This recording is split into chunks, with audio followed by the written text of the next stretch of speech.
An aerial view of Whitmore Lane in the early morning showed a quiet residential street, doing what quiet residential streets did at that hour, which was hold the particular stillness of a place that had not yet been disturbed by the day. The houses ran along both sides of the street in the way of houses built across different decades, but sharing the same proportions, the modest, ambitious proportions of a neighborhood that had been built by people who wanted something permanent. Every house had a sold sign.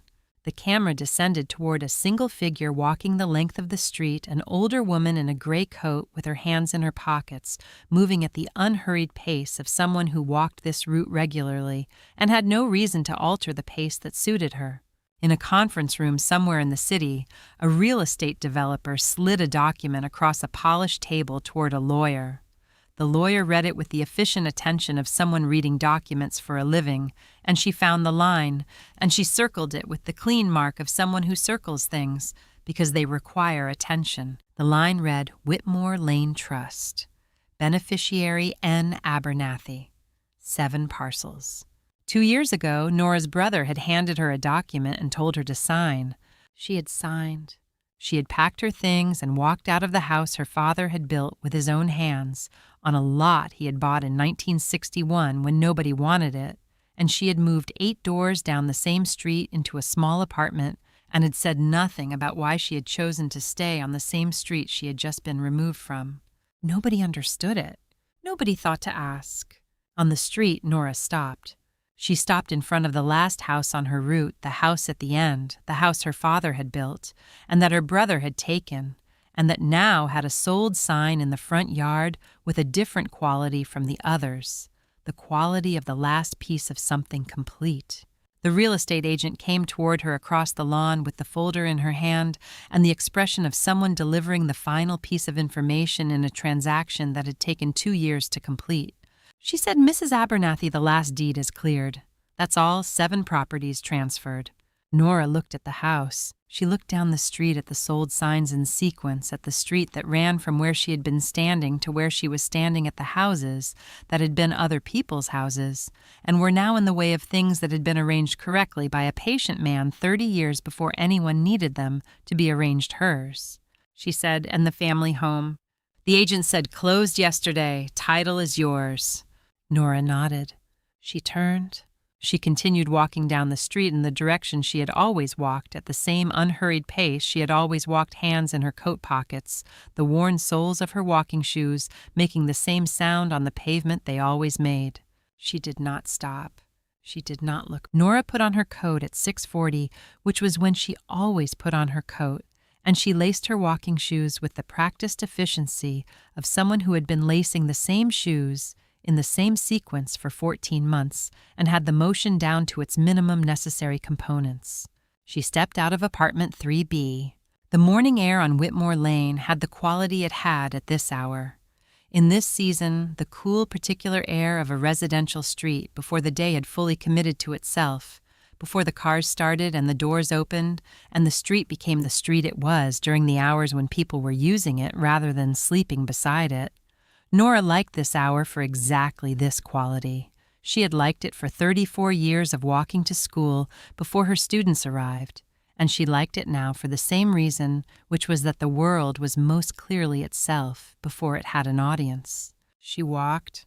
Whitmore Lane ran for 11 houses on each side, the houses built across different decades, in the way of streets that had been filled in gradually rather than developed all at once. The oldest ones with the particular character of houses that had been built by people who had opinions about dimensions and materials, the newer ones more interchangeable, built to a standard rather than a preference. Nora knew every house. She knew the names on every mailbox and the condition of every gutter, and which front walks had been resettled after the freeze 2 winters ago, and which ones hadn't. She had this knowledge the way she had all the knowledge she carried completely, and without having announced its accumulation. Mr. Sato was on his front porch. He was always on his front porch at this hour in the chair he had positioned to face the street in the way of a man who had been watching this particular street since 1978 and had developed the habit of watching it at the same hour each day. He had his coffee. She had hers. He raised the cup when she passed and she raised hers, and they exchanged the particular acknowledgement of two people who had established a morning ritual of sufficient duration that the ritual had become a form of communication more efficient than words. They had never had a conversation longer than 6 sentences. They understood each other perfectly. Nora walked 8 houses down from the apartment, the Abernathy family home. She passed it at the pace she passed every other house on the street, without the adjustment of speed that would have indicated it was different from the others, without the pause that would have indicated she was looking at something. She counted it as she counted every house in the running count she maintained from the apartment to the end and back, and it was number 8 in the sequence, and she passed it and kept walking. She did not look at the curtains. She did not note whether Wallace's car was in the drive. It was a house on a street she walked every morning, and she walked past it. At the far end of the street, at the point where Whitmore Lane met the cross street and the walk reached its turnaround, Nora paused. She reached into her coat pocket. The folded piece of paper was there where it always was worn at the creases from being folded and unfolded many times over 14 months, the paper of something that had been handled regularly by someone who referred to it regularly. She unfolded it. She checked something on it, the particular check of someone confirming a detail they already know but want to confirm, and she refolded it along the existing creases and returned it to her pocket. She turned and walked back. The apartment's small balcony faced west, which meant it looked down the near end of Whitmore Lane toward the cross street rather than toward the family home. Nora had looked at several apartments when she moved to the street and had chosen this one for this orientation specifically with the deliberateness she applied to decisions that needed to be made carefully. Close enough to walk the full street each morning, far enough that the family home was not visible from where she had her coffee. She did not need to see it. She knew exactly where it was. She poured her coffee and took it to the balcony and sat in the morning light, and the phone rang. The number on the screen was Petra Volkov, real estate attorney, a name and number that had been in Nora's phone for 7 months since the trust administrator's letter had arrived, and Nora had done the research that the letter indicated was necessary. She set down her coffee. She answered. She said, "Ms. Volkov." "Petra," said Mrs. Abernathy. "I've been asked to contact you regarding the Colton Group acquisition proposal for Whitmore Lane. I think we need to meet." Nora said, "I know. I've been expecting your call." A pause on Petra's end. Nora said, "Thursday works for me." She hung up. She picked up her coffee. She looked down the visible portion of the street, the near end where the morning light was finding the front walks, and the mailboxes, and Mr. Sado's porch where Mr. Sado was no longer sitting, because Mr. Sado had gone inside, and she sat with the coffee and the folded paper in her pocket, and the call she had just completed, and the morning continued around her, in the way mornings continued on Whitmore Lane, unhurried and completely itself. She had been waiting for that call for 7 months. She had said nothing to Wallace. She had continued her morning walk. She had counted the houses. She knew what was on every lot on Whitmore Lane. She had always known. The folded paper was in her coat pocket when the flashback came. 2 years earlier, the dining room of the family home on Whitmore Lane, the room where Clifford Abernathy had eaten breakfast for 41 years, and where his children had grown up doing homework at the large table, and where the particular light came in through the east window in the mornings in a way that Nora had known her entire life. The same table, a document on it now, and Wallace's pen beside the document, and Diane standing in the doorway with the posture of someone who has positioned themselves to observe rather than to participate, but whose presence made clear that the outcome had been discussed before the meeting began. 3 months after Clifford's funeral, Wallace had organized what he called the family meeting, which was his phrase for occasions when he had determined what needed to happen and was presenting it for ratification rather than discussion. He was good at these meetings. He had been good at them for 30 years, since the age at which he had decided that being the one who organized things was the same as being the one who understood things, which was a confusion Clifford had never shared but had never corrected aloud. He explained the documents. He explained them in the way he explained everything thoroughly and efficiently, and with the presumption of a man who believed that a sufficient explanation ended a conversation that once the logic was presented, the reasonable conclusion followed automatically. The proposal was straightforward. Nora would sign her inherited share of the family home to Wallace.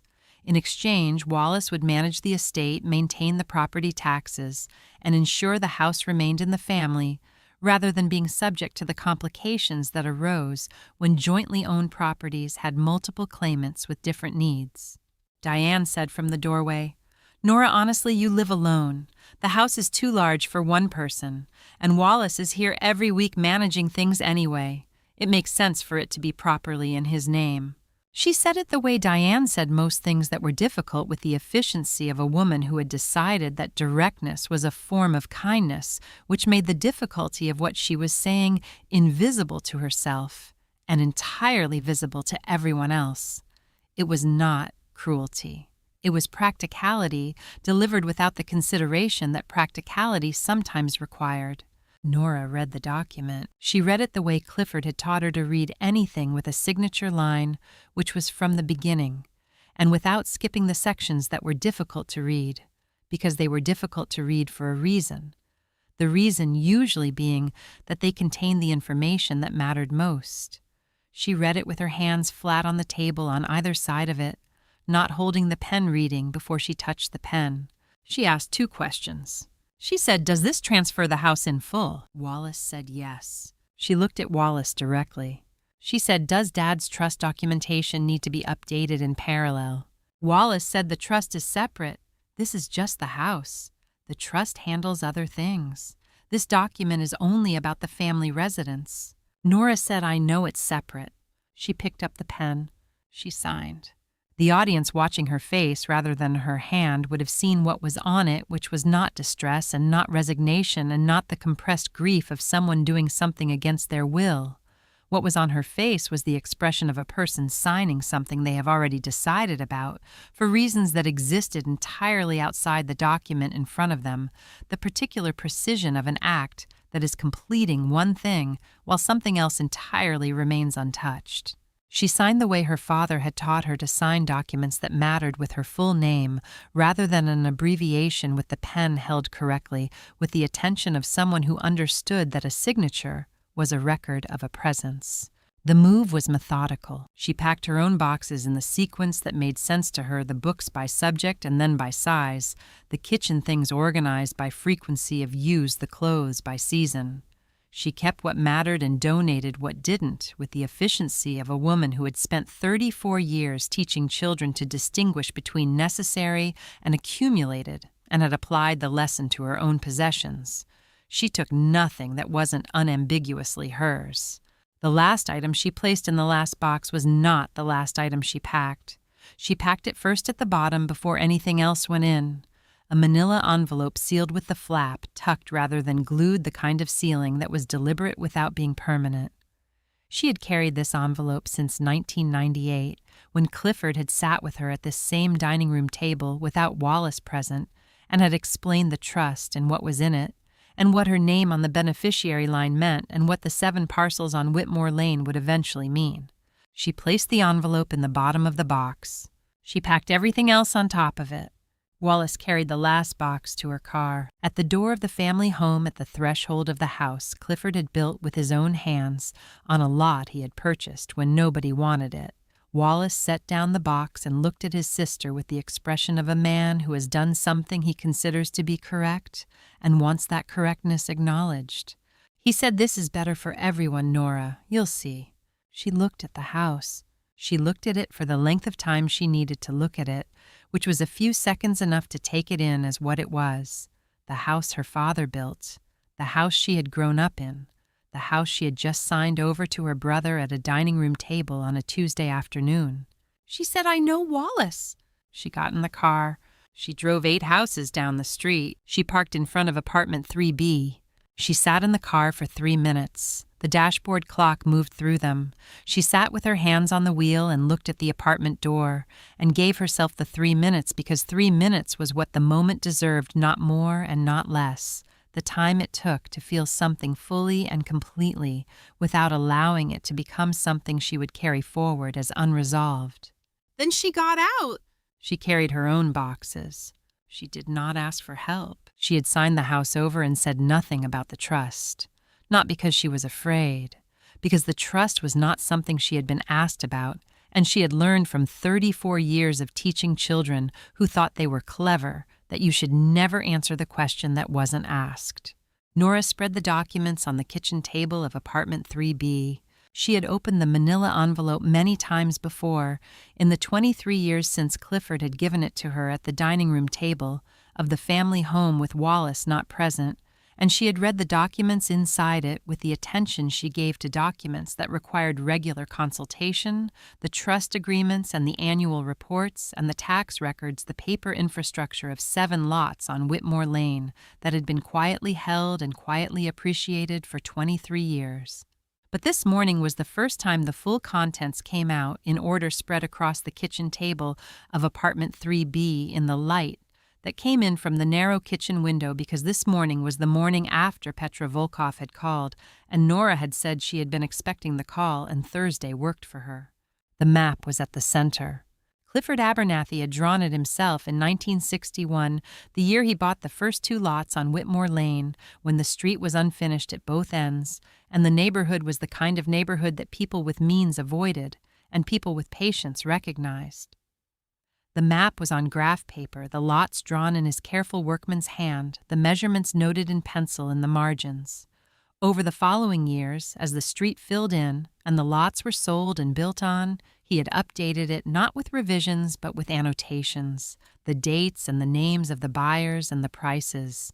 7 lots had no buyers' names beside them. 7 lots had instead in red biro a circle. The biro was later than the pencil. The circles had been added in 1998 when Clifford formalized the trust and returned to the map he had carried for 37 years and marked the lots that would go into it, the lots he had decided across 16 years of purchase decisions to keep. Nora looked at the map. The 7 lots were not clustered. They were not adjacent to each other, not positioned as a block that would have been obvious to anyone assessing the street's ownership structure. They were scattered across the length of Whitmore Lane in the pattern of a man who had been buying what was available when it was available, but whose availability had perhaps not been entirely accidental. She had asked him about this in 1998 when he laid out the map and explained the trust. She had asked why not both of us? Why not Wallace, too? Clifford had looked at the map for a moment before he answered. He had said because Wallace will sell them the first chance he gets. He said it without criticism, as an observation about his son that he had arrived at through long acquaintance. He said, "You'll know when to wait." He had never explained this further. He had not needed to. From the manila envelope, Nora also took the 23 annual trust reports, each one from the administrator, each one documenting the same 7 lots, the property taxes paid from the trust's operating fund, the assessed values tracked year over year as the neighborhood around them changed and was maintained and improved in the way of neighborhoods that attracted consistent investment. The earliest reports showed modest values, the values of empty lots in a modest neighborhood.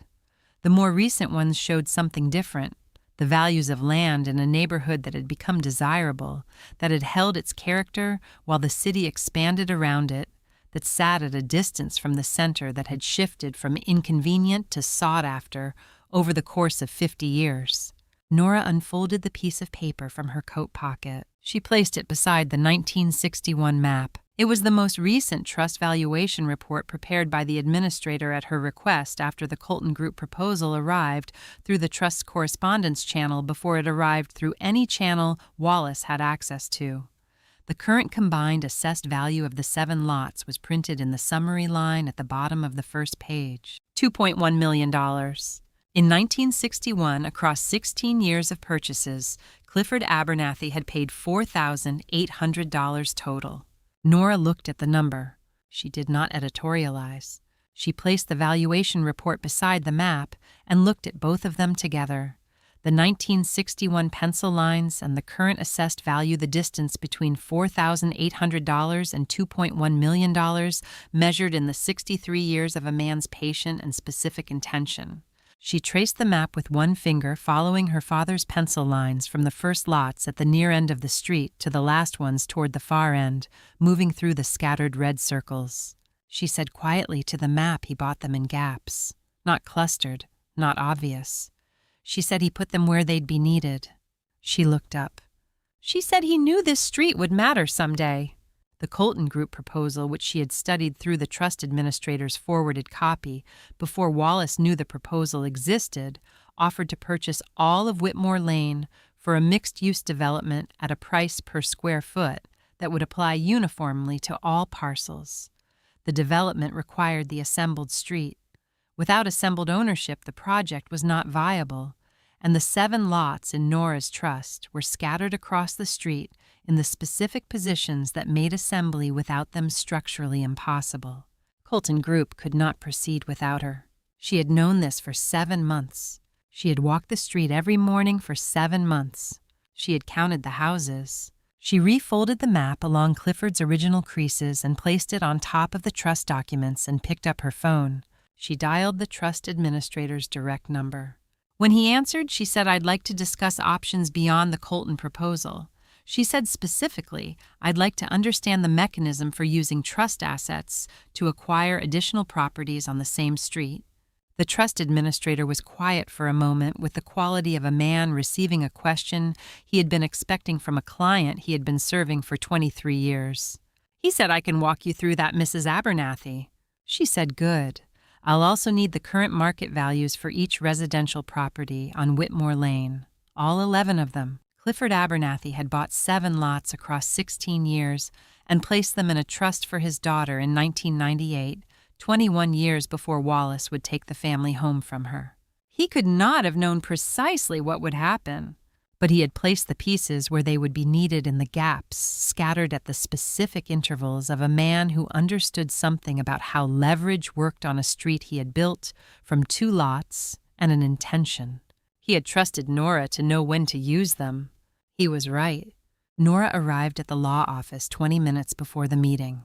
She had asked at the reception desk for the conference room and had been shown to it, and had settled the documents on the table in the order she wanted them before Petra Volkov arrived, which was the order she had arranged them in on her kitchen table in apartment 3B and had carried in the folder. The 1961 map on the left, the trust documentation in the center, the counter-acquisition proposal on the right, face down, waiting. She had straightened the map and then sat with her hands folded and waited in the way she waited for things she had prepared, for which was without the adjustments of nervous energy, because there was nothing left to adjust. Petra came in at exactly the scheduled time. She was 44 years old, and she had the professional composure of a lawyer who had conducted many negotiations and had learned to read rooms as a professional skill. She read this one when she came through the door, read the documents on the table and the woman behind them and the particular quality of a meeting that had been set up by the person who had been invited to it. She sat down.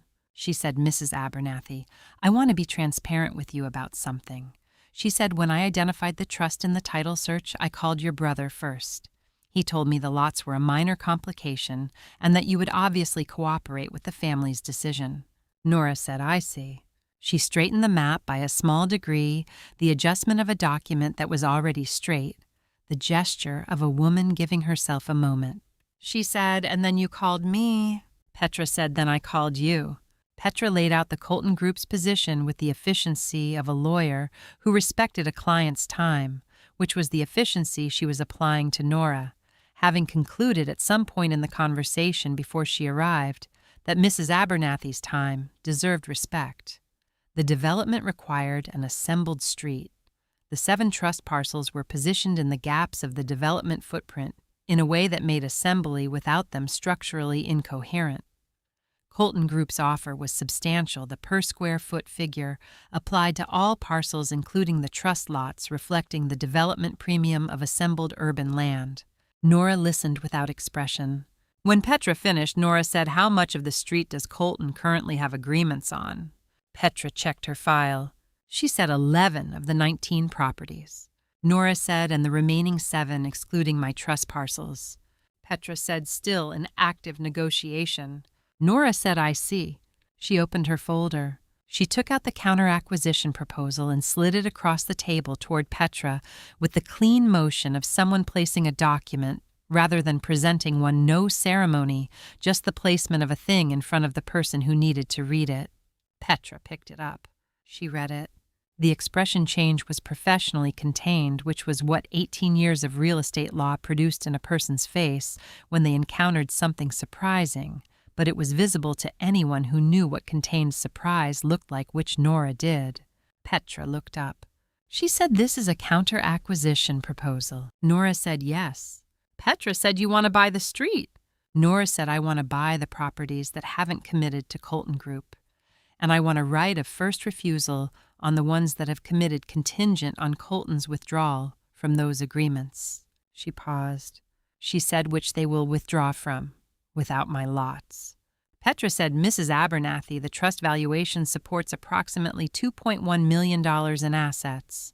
The acquisition cost for the remaining uncommitted properties at current market value would be significantly more than—" Nora said, "I've done the numbers, Ms. Volkoff." She said it without sharpness, as a simple statement of fact about her own preparation.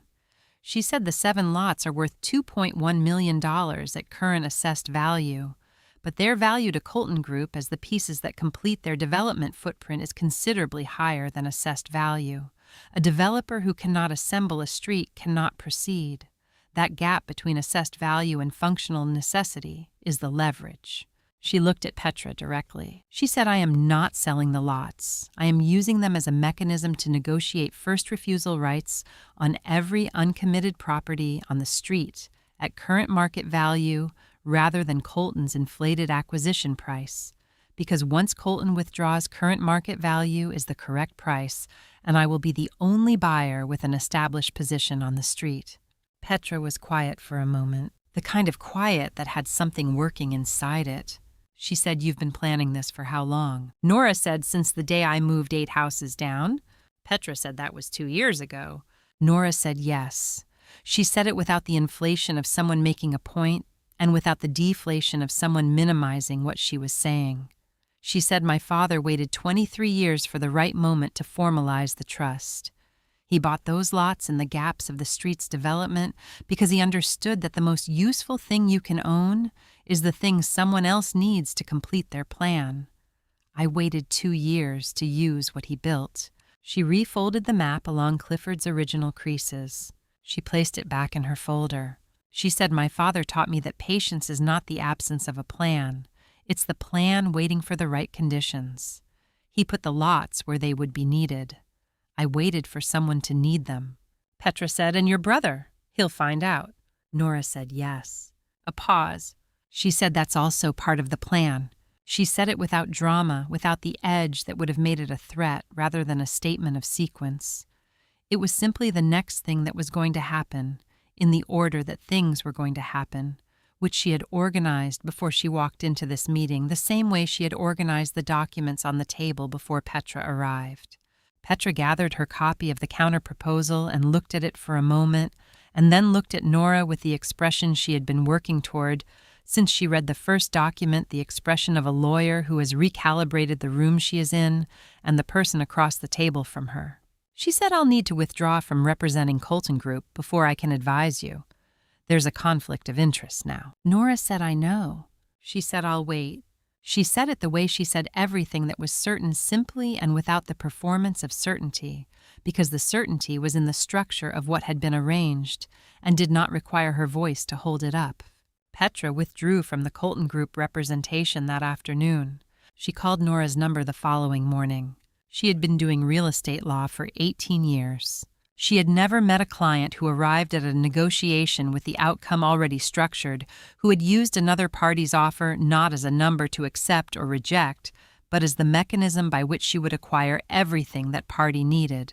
6 weeks after the Petra meeting, Nora was on her morning walk. She passed number 8 at the same pace she always passed it in the count she maintained from the apartment to the end and back, and she noticed without breaking stride that the car in the driveway was different from the one that was usually there. Not Wallace's car, a different car, unfamiliar, parked at the angle of a vehicle that had arrived rather than lived there. She noted it. She kept walking. The Colton Group had withdrawn their offer the previous week. The official language circulated to the affected parties through their attorneys cited structural complications in the acquisition footprint, which was the kind of phrase that explained nothing while being technically accurate.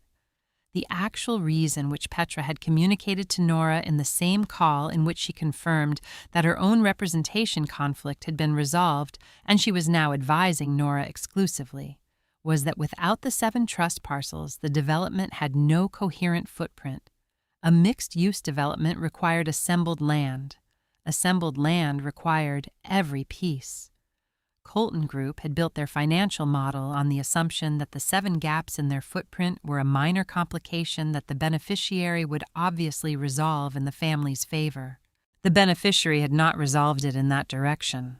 Without the development proceeding, the inflated acquisition premiums that Colton had offered to the residents who had agreed to sell could not be sustained. The acquisition prices they had offered were development prices, not residential prices, and development prices required a development that was no longer happening. 3 properties had already been formally released from their Colton contingency agreements. 2 more were in the process, exactly as Nora had projected. She had not projected it as a hope. She had projected it as arithmetic. In the 6 weeks between the Petra meeting and the withdrawal working through Petra's office and the trust administrator and the mortgage, her attorney had structured against the trust lot valuations Nora had been acquiring. Quietly, property by property at current market value, with the right of first refusal agreements she had negotiated in the window between Colton's proposal and Colton's withdrawal, the window she had created by withholding her agreement and waiting for the withdrawal that would follow. 4 properties had closed.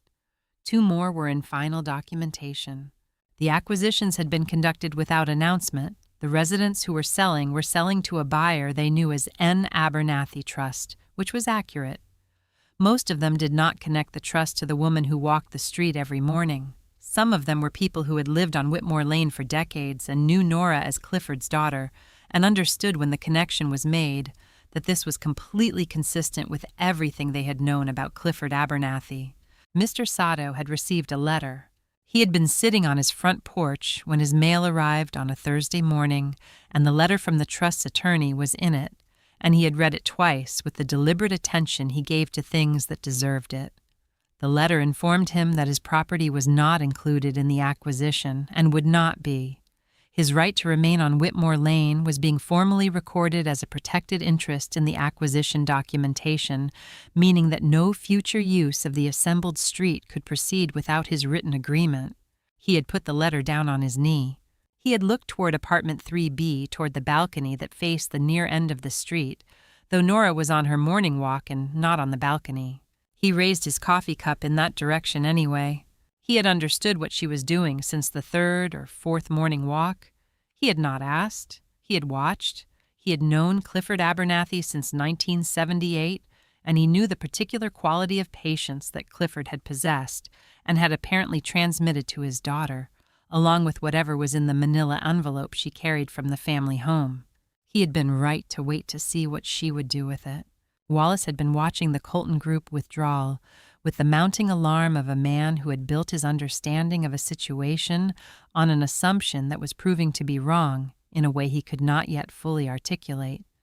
He had invested 3 months in the Colton negotiation as the family's representative, the role he had assumed naturally because he always assumed the financial roles, and the withdrawal had arrived without the explanation he needed to understand it. He called Nora on a Tuesday morning. She answered on the 2nd ring. He said, "What do you know about why Colton pulled out?" She said, "I know quite a bit about it, Wallace." A pause on his end, the pause of a man receiving an answer that has more in it than he expected. She said, "I think you should come to the street." He said, "Why?" She said, "Because you own a property here, and I think you'd like to understand what's changed." She said it with the warmth of an invitation and with the completeness of a statement that was not going to be added to or revised. She said, "Dad always said property makes more sense when you're standing on it." She hung up. She made tea. She sat at the kitchen table of apartment 3B with the manila folder in front of her, the folder that was considerably thicker than it had been 14 months ago, thick now, with the completed deeds and the acquisition documentation and the right of first refusal agreements, the paper record of 6 weeks of quiet and methodical acquisition. She looked at the street from the kitchen window. Wallace's car turned onto Whitmore Lane 27 minutes after the call ended. He parked at the near end where there was space, and he got out with the quality of a man who has arrived somewhere to assess a situation and has not yet understood that the assessment will require more recalibration than he brought with him. He looked at the real estate signs. The signs ran down both sides of Whitmore Lane in the sequence of an acquisition that had been conducted property by property, each one with the standard sold rider attached to the existing for sale sign or newly posted the physical record of transactions completed. Wallace looked at them. He began to count. He counted the way Nora counted the houses on her morning walk, moving his eyes from sign to sign in sequence, and his count reached 4, and then 5, and then 6, and then he stopped walking and stood in the middle of Whitmore Lane and looked at the remaining signs he had not yet counted. He stopped counting when he understood what he was counting. He stood in the street his father had built from 2 lots, and an intention surrounded by the sold signs of an acquisition he had not known was happening on the street. He thought he had managed, and he looked toward the near end of the street where apartment 3B sat with its narrow balcony and its view of the near end of the street. The complications in the Colton deal were not structural. They were standing 8 houses away watching him count with a folder full of completed deeds on the kitchen table behind her. Nora came down the steps of apartment 3B with her coat on and the manila folder under her arm and walked to where Wallace was standing in the middle of Whitmore Lane. She walked at the pace she always walked, which was the pace of someone who had somewhere to be and was not in any hurry to perform the having somewhere to be. And she reached her brother and stopped and looked at him with the expression she had been carrying for 2 years of morning walks and monthly letters and 6 weeks of quiet acquisition. She opened the folder. She walked him through it. She did it the way she had explained things to children for 34 years, which was in the sequence that allowed someone to understand each piece before the next one arrived, without the shortcuts that made things faster and comprehensible, only to the person who already understood. Property by property, deed by deed, the right of first refusal agreements and the acquisition prices and the trust mechanism and the mortgage structure. Each document placed in his hands and held there long enough for him to read it before she moved to the next. Wallace listened. When she finished the operational sequence, he looked at the folder for a moment. He said Dad gave you the trust. He said it without the rising inflection of a question. It was the landing of a conclusion. He said he never told me. Nora said no, he didn't. A pause. She said he thought you would sell the lots immediately if you knew about them. Wallace absorbed this. He looked at the street. He looked at the sold signs he had counted and then stopped counting. He said he was right. Nora said yes. He said about me. He was right about me. She said yes again with the same plainness not softened and not sharpened, because the answer was yes, and she had spent her life giving accurate answers. Wallace said you signed the house over. You let me take it. Nora said I signed what I was asked to sign. She said I kept what I wasn't asked about. She said it without the edge that would have made it a rebuke as a description of what had happened in the correct sequence. She said you told me the trust was separate. You were right. It was. He looked at her. She said I asked you at the dining room table whether the trust documentation needed to be updated in parallel.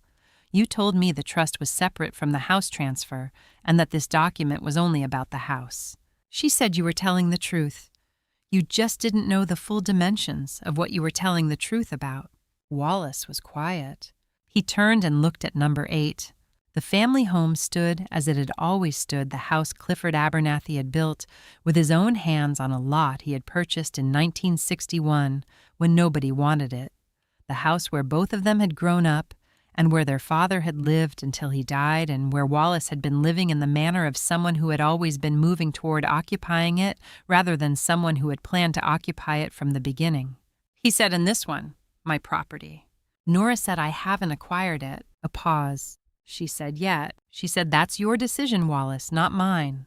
She looked at the house with the look she had not allowed herself on the morning walks, the direct look at number 8, rather than the counted passing of it, the look of a woman seeing something she loves and has always loved and has been disciplined enough not to see too directly until the moment was correct. She said Dad built it with his hands in 1963. I'd like it to stay in the family, she said. but I won't take it from you. I don't need to." The folder was closed under her arm.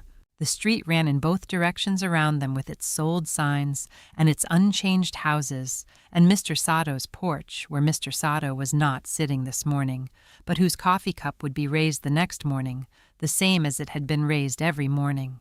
Wallace said, "What do you want, Nora?" He said, "What is all of this for?" Nora looked at the length of the street, the full length of it from the near end to the far end. The houses her father had watched fill in across the decades, the neighborhood he had helped become what it was by putting the pieces in the right places and waiting for the rest to grow around them. She said, "I want what Dad wanted." She said, "I want this street to stay what it was built to be, not a development footprint, not a return on someone else's investment." She closed the folder more firmly. She said, "I want the people who live here to be able to stay." She said, "Mr. Sato has lived on this street since 1978. He has a formal protection in every acquisition document. He is not being moved. Nobody who wants to stay is being moved." Wallace looked at her. He said, "I treated you like you weren't part of the decisions." Nora said yes. He said, "Because I thought—" She said, "I know what you thought." She said, "You weren't entirely wrong about some of it." She said it with the fairness she applied to assessments of things she had considered thoroughly. She said, "I am quieter than you. I do take longer to decide." She looked at him. She said, "But quiet and slow are not the same as absent." Wallace looked at the family home. He said Dad was quiet. He said Dad was slow to decide. He was quiet for a moment. He said quietly, "Dad bought this whole street." Nora said he left most of it to me to finish. They stood on the pavement of Whitmore Lane in the morning light, and the street was around them, and the folder was under her arm, and the sold signs were on the houses, and there was nothing left to argue about, because the argument had never been the kind that arguments were. It had been a misreading long and consequential of a sister who walked quietly and decided slowly and held a manila envelope for 23 years because her father had trusted her to know when the time was right. Wallace reached into his jacket. He took out a key on a simple ring, the kind of ring that held one key and nothing else, the key he had picked up from the hook inside the family home door the day Nora moved out and had been carrying since without exactly deciding to carry it. He held it for a moment. Then he held it out. Nora looked at it in his hand. She took it. She closed her hand around it and felt the weight of it, the particular weight of a key to a house she had grown up in and loved and had not held for 2 years. And she stood on her father's street with the key in her hand and her brother beside her and the folder under her arm. Neither of them spoke. He had given her the key, not the house. The key. The house was still his, still in his name, still his, to keep or sell or decide about in the way that Wallace decided about things. But the key was a different question. The key was the beginning of something. Wallace was at the kitchen table when Diane came in. The folder was open in front of him, the copies Nora had made at the trust administrator's office and handed to him before they parted on the street, the full documentation of what had been built and how organized in the sequence Nora had explained it on the pavement of Whitmore Lane. Diane set down her bag and looked at the folder and looked at Wallace's face and read what was on it, which was the expression of a man who has spent the day doing an accounting of something and has arrived at a figure he was not prepared for.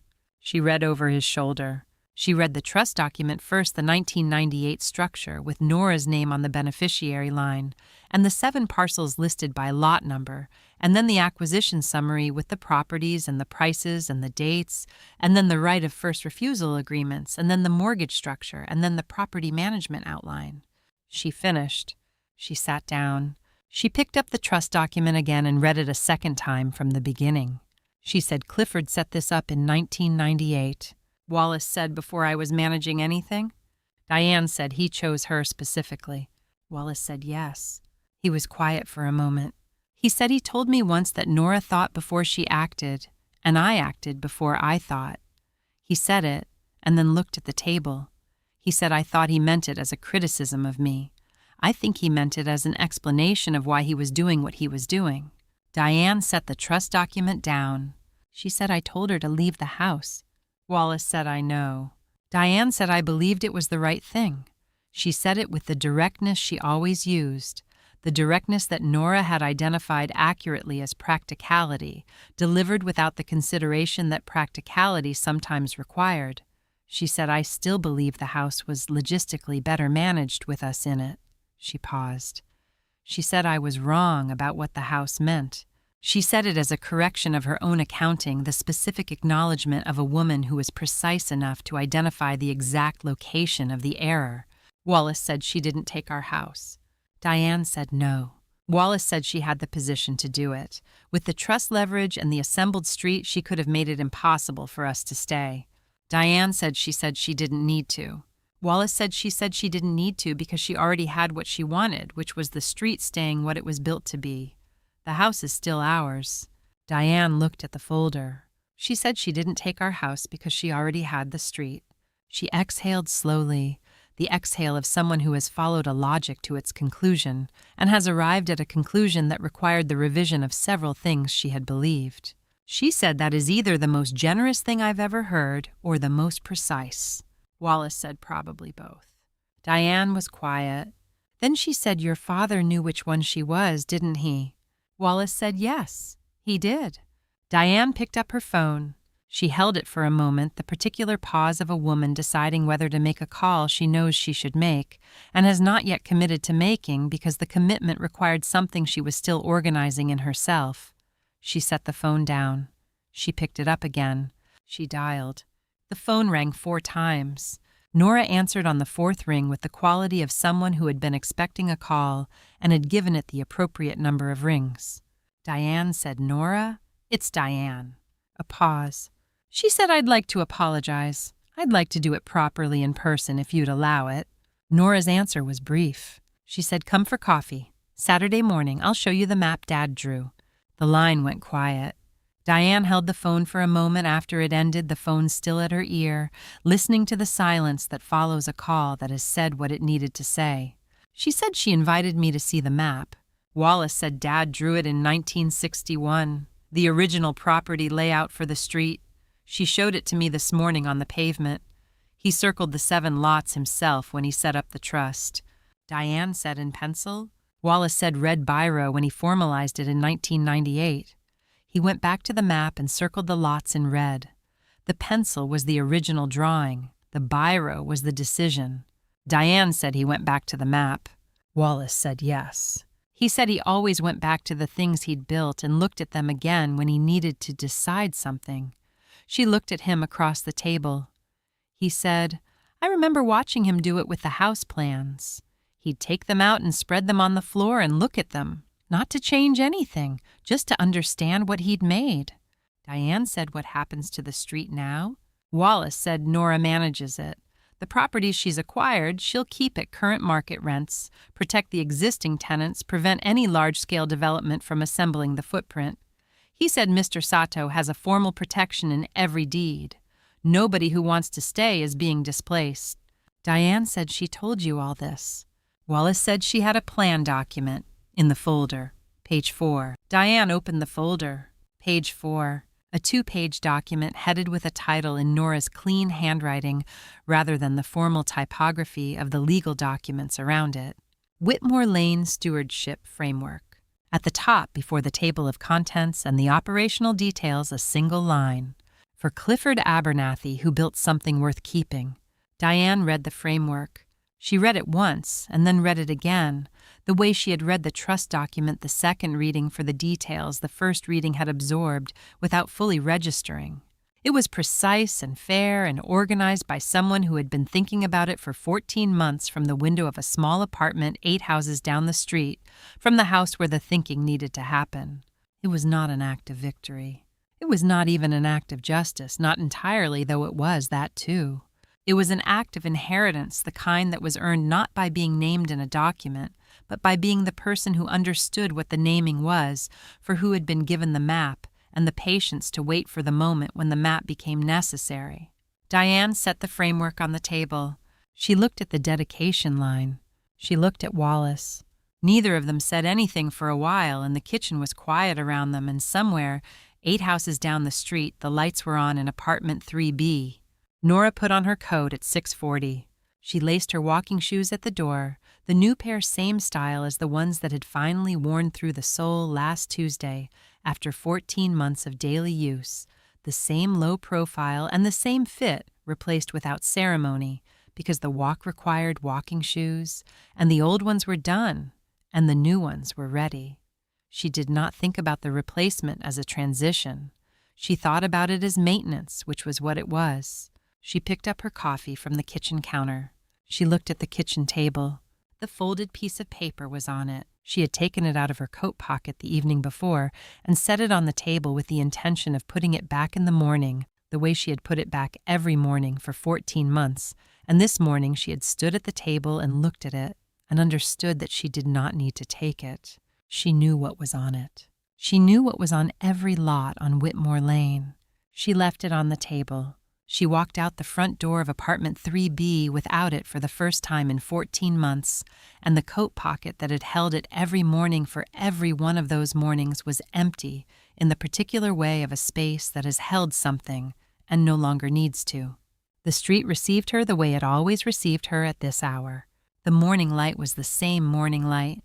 The pavement was the same pavement. The houses ran along both sides in the sequence she had counted so many times that the counting had become the street itself, inseparable from the experience of walking it. She walked. Mr. Sato was on his porch. He was in his chair with his coffee in the position he was always in, and he raised his cup when Nora reached his section of the street and she raised hers, and then he said something. He had not said anything beyond their established 6 sentences in all the mornings she had walked past. He said it the way a man says something he has been waiting for the right moment to say and is determined that the right moment has arrived. He said your father would have come out to watch you know. The day the signs went up, he would have stood right here and counted them. Nora said, I know. Mr. Sato said he'd have said it looked right. Nora said, I think so too. They looked at each other for a moment, the look of two people who have understood each other across many mornings of raised coffee cups and 6-sentence conversations, and Mr. Sato nodded, and Nora continued walking. Number 8. She slowed. She had not slowed in front of number 8 in 14 months. She had counted it and passed it at the same pace she passed every other house. The discipline of a woman who understood that what she was doing on these walks required consistency, and that consistency required not making exceptions for the things that wanted exceptions most. But the paper was on the kitchen table this morning, and the acquisitions were complete, and the stewardship framework was filed, and the street was what it was going to be, and she slowed. She stopped. She looked at the family home the way she had not allowed herself to look at it since the day she drove 8 houses down and sat in the car for 3 minutes and then got out and carried her own boxes. She looked at it with the full attention she had been withholding the house Clifford had built with his own hands in 1963, the east window and the front walk, and the particular proportions of a house built by a man who had opinions about dimensions and had built to them. She reached into her coat pocket, not for the folded paper which was on the kitchen table. For the key!